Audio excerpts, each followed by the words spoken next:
아멘. 스가랴서 3장에서 스가랴 선지자는 하나님이 보여주시는 또 다른 환상을 보게 됩니다. 스가랴서 3장을 보면 대제사장 여호수아가 등장을 합니다. 이 대제사장 여호수아는 유다 백성들이 포로로 돌아올 때 총독이었던 스룹바벨 이 시대의 대제사장 임무를 감당하던 사람이었습니다. 그러니까 우리가 아는 그 여호수아서에 나오는 가나안 땅을 정복한 모세의 후계자 여호수아랑은 다른 사람입니다. 동명이인입니다. 스가랴 선지자 시대의 대제사장이 모세의 후계자 여호수아와는 완전히 다른 사람이지만 이름만 같은 여호수아 대제사장이었던 것입니다. 그러니까 그 당시 대제사장 이름이 그냥 여호수아였던 것입니다. 자, 이 스가랴 선지자는 환상 중에 이 대제사장 여호수아가 하나님의 천사 앞에 서 있는 모습을 보게 됩니다. 그리고 그 옆에는 사탄이 서 있죠. 사탄은 여호수아 앞에서 대제사장 여호수아를 대적하고 있는 것을 보게 됩니다. 욥기에서 나타난 것과 같이 사탄은 하나님 앞에서 이스라엘 백성들의 죄악과 대제사장 여호수아의 죄를 하나님께 참소하고, 그러니까 고백하고 이렇게 아뢰고 있었습니다. 사탄은 하나님을 대적하기도 하지만 성경을 보면 이렇게 하나님 앞에서 하나님의 백성이 하나님 앞에 지은 죄를 고하며 참소하는 자로 나타나기도 합니다. 이렇게 인간의 죄를 찾아 하나님께 참소하는 사탄에게 하나님은 이렇게 말씀하십니다. 스가랴 3장 2절을 우리 다시 한번 읽어보겠습니다. 시작. 여호와께서 사탄에게 이르시되 사탄아, 여호와께서 너를 책망하노라. 예루살렘을 택한 여호와께서 너를 책망하노라. 이는 불에서 꺼낸 그슬린 나무가 아니냐 하실 때, 하나님은 인간의 죄를 참소하는 사탄을 책망하고 계십니다. 인간의 죄를 하나님께 끊임없이 말하고 있는 사탄을 책망하신다는 것은 더 이상 사탄의 그러한 말을 듣지 않으시겠다고 하는 뜻과 같습니다. 하나님은 사탄을 참소하시고 하나님 앞에서 온전하지 못한 하나님은 참소하는 사탄을 책망하시고 하나님 앞에서 온전하지 못한 모습으로, 이런 죄악된 모습으로 상징되는 더러운 옷을 입고 있는 대제사장 여호수아를 위해서 이렇게 명령을 하십니다. 우리 4절 함께 읽어보도록 하겠습니다. 시작.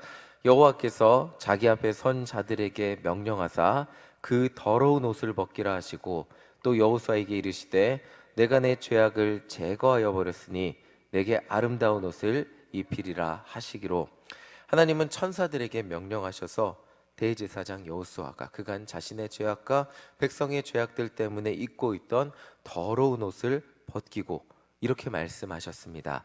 내가 내 죄악을 제거하여 버렸다고 말씀하고 계십니다. 그리고 이제 죄악이 제거된 모습, 아름다운 옷을 입혀 주셨습니다. 우리 5절 함께 읽도록 하겠습니다. 시작. 내가 말하되 정결한 관을 그의 머리에 씌우소서 하매 곧 정결한 관을 그 머리에 씌우며 옷을 입히고 여호와의 천사는 곁에 섰더라. 그리고 정결한 관을 여호수아의 머리에 씌워 주셨습니다. 그리고 아름다운 옷과 그 관을 씌워준 천사는 그 여호수아 옆에 서게 하셨습니다. 하나님은 정확하신 분이십니다. 인간의 죄악을 하시고 사탄은 그 인간의 죄악에 대해서 참소를 하게 하시고 듣기도 하시는 분이십니다. 그러나 더욱 중요한 것이 있다면 그 죄를 사해 주시고 새롭게 영화로운 옷을 입혀 주시는 분도 우리의 아버지 되시는 하나님이시라는 것입니다. 우리가 오해해서 안 될 것이 있다면 하나님이 공의로운 분이시라고 해서 하나님이 인간의 죄악을 그저 참 거짓, 죄악 아닌 것, 이렇게 기계처럼 죄악만 판단하는 기계가 아니십니다. 그 기계 이상의 무언가를 가지신 분이 하나님이십니다. 하나님은 우리를 만드셨죠. 창조하시고 자라게 하시고 우리의 아버지 되셔서 이 땅에서 우리의 수많은 연약함과 죄악을 아시면서도 우리를 여전히 붙드시고 새롭게 하시는 우리의 창조자, 우리의 아버지 되시는 하나님이시라는 겁니다. 우리는 그렇게 고백합니다. 우리의 창조자라고 고백하고요, 우리의 아버지라고 고백합니다. 이것은 우리의 죄악을 아시면서도 그것을 넘어설 수 있도록 인도해 주시는 분이 하나님이라는 그 고백이 그 안에 담겨져 있는 것입니다. 하나님은 인간에게 죄의 결과만 보게 하지 않으십니다. 죄의 결과, 그 이후에 하나님의 인도하심을 알려주시고 보기를 원하시는 분이 하나님이십니다. 우리 7절 함께 읽어보겠습니다. 함께 읽겠습니다. 시작. 만군의 여호와의 말씀에 내가 만일 내 도를 행하며 내 규례를 지키면 내가 내 집을 다스릴 것이요 내 뜰을 지킬 것이며 내가 또 너로 여기 서 있는 자들 가운데 왕래하게 하리라. 하나님은 죄악으로 더럽기만 한 옷을 입었던 그 대제사장 여호수아의 죄악의 옷을 제거하여 주시고 깨끗한 옷을 입혀주시며 다시 한번 하나님의 온전한 백성으로 살 기회를 허락해 주셨습니다. 그러니까 이 7절을 보면 조건부 같습니다. 네가 내 말을 잘 지키면 너 잘 되게 할 거야 라는 조건부 말씀 같은데, 어차피 애초에 대제사장 여호수아와 이스라엘 백성들은 이 기회를 날린 사람들이었습니까? 날린 사람들이었습니다. 하나님이 주셨던 첫 번째 기회를 지키지 못하고 심판을 받고, 또 하나님 뜻대로 이 땅에 포로가 끝난 다음 돌아와서도 온전한 모습으로 자기 힘으로는 살 수 없는 존재들, 옷이 더러워져 있는 존재들이었습니다. 이미 기회를 날린 존재들에게 새로운 기회를 주시는 분이 하나님이시라는 겁니다. 그러니까 내가 잘 살면 잘 될 거야 라고 우리는 이 말씀을 보면 그렇게 이해할 수 있겠지만, 그것이 아니고 너는 여전히 부족하지만 그 부족한 너를 내가 품어주었고, 또다시 다시 한번 내 뜻을 알았으니까, 다시 한번 네 죄악을 내가 사해 주었으니까, 없게 해 주었으니까 다시 한번 잘 살아보지 않을래? 다시 한번 하나님 뜻대로 살아보지 않을래? 라고 한번 새로운 기회를 주시는 그 말씀이 7절의 말씀이라는 것입니다.